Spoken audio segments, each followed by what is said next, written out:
pourquoi est-ce que nous prions? Il faut le comprendre. C'est pour ça que nous avons des prières qui sont fragiles. C'est pour ça que nous avons une communauté qui aujourd'hui est négligente dans cela. Parce qu'on ne comprend pas pourquoi on prie, parce qu'on ne comprend pas pourquoi on est musulman, parce qu'on ne comprend pas pourquoi on jeûne. Nous prions, mes frères, par rapport à une relation toute particulière au péché. Oui, nous sommes liés au péché. Oui, nous sommes exposés au péché. يقول النبي عليه الصلاة والسلام كل بني آدم خطاء وخير الخطائين التوابون. Tous les fils d'Adam sont des pécheurs. Oui. Mais les meilleurs des pécheurs sont ceux qui se repentent. Le péché est avec nous et il nous accompagne. Au même titre que la prière est avec nous et doit nous accompagner. Pourquoi la prière nous accompagne au même titre que les péchés nous accompagnent? Quelle est cette relation qu'il y a entre la prière et les péchés? Les péchés, mes frères, il y a un premier regard à avoir qui est qabla al-wuqu', c'est-à-dire avant de tomber dans le péché. Ensuite, il y a un second regard ba'da al-wuqu', après que la personne soit tombée dans le péché. Avant le péché, la prière renforce ton âme. Elle renforce ton âme de manière à ce que tu sois plus apte, plus résistant, plus fort face aux tentations.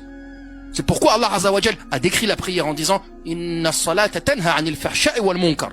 Certes, la prière interdit la turpitude et le blâmable. La prière interdit la turpitude et le blâmable. La personne qui prie va renforcer son âme davantage.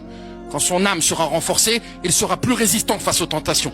Il sera plus capable de dire non. Il sera plus capable de s'éloigner du mal. Mais malgré tout, nous sommes exposés à tomber dans les péchés. Et la personne qui tombe dans les péchés et qui prie, eh bien la prière est une mukaffira. C'est une expiation pour ces péchés-là. C'est une manière d'effacer les fautes. Le prophète Mohammed alayhi salatu wassalam nous a donné cette image de la prière. En comparant la prière à cette étendue d'eau devant la maison de l'un d'entre nous, dans laquelle la personne sera amenée à se laver 5 fois par jour. Est-ce qu'il lui resterait la moindre saleté? Voilà un des rôles de la prière. C'est cette expiation des péchés dans lesquels nous sommes amenés à tomber. Le prophète alayhi salatu wassalam nous dit, celui qui fait ses ablutions à la perfection, puis ensuite fait 2 unités de prière, dans laquelle il ne se parle pas à lui-même. Quelle prière? 2 unités, dans laquelle il ne se parle pas à lui-même. Eh bien Allah lui pardonnera ses péchés passés.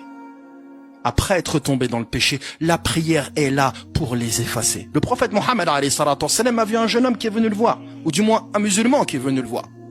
Ce dernier avait embrassé une femme, il se sentait mal, il est allé voir le prophète alayhi salatu wassalam pour trouver une solution à cela. C'est alors que la prière est arrivée. Quand la prière est arrivée, le prophète alayhi salatu wassalam a prié avec ses compagnons. À la fin, il est revenu le voir. Et Allah a révélé ce verset. Innal hasanat yudhibna as-sayyi'at. Les bonnes actions chassent les mauvaises. Tu es tombé dans un mal, mais le fait de faire suivre ce mal par un bien, notamment dans ce cas-là, la prière, les bonnes actions chassent les mauvaises. Voilà pourquoi il faut prier également. Il faut que tu pries pour que, avant de tomber dans le péché, tu renforces et tu raffermisses ton âme. Et si jamais tu affaiblis, tu as encore une solution. Tu as encore une porte de sortie.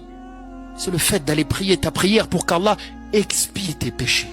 Mes frères, quelqu'un qui ne prie pas, il ne pourra pas raffermir son âme. Il tombera dans le péché, sera noyé dedans. Et en plus d'être noyé dedans et d'être plus faible que les autres, il n'aura aucun moyen ou très peu pour pouvoir expier ses fautes. Comment la personne qui ne prie pas pense pouvoir s'en sortir? Illa ayasha Allah, celui qui ne prie pas ne trouvera pas de force avant de tomber dans le péché. Et celui qui ne prie pas ne trouvera pas de solution pour sortir du problème dans lequel il est tombé entre lui et Allah Azza wa Jal, dans les péchés dont il n'arrive pas à s'empêcher.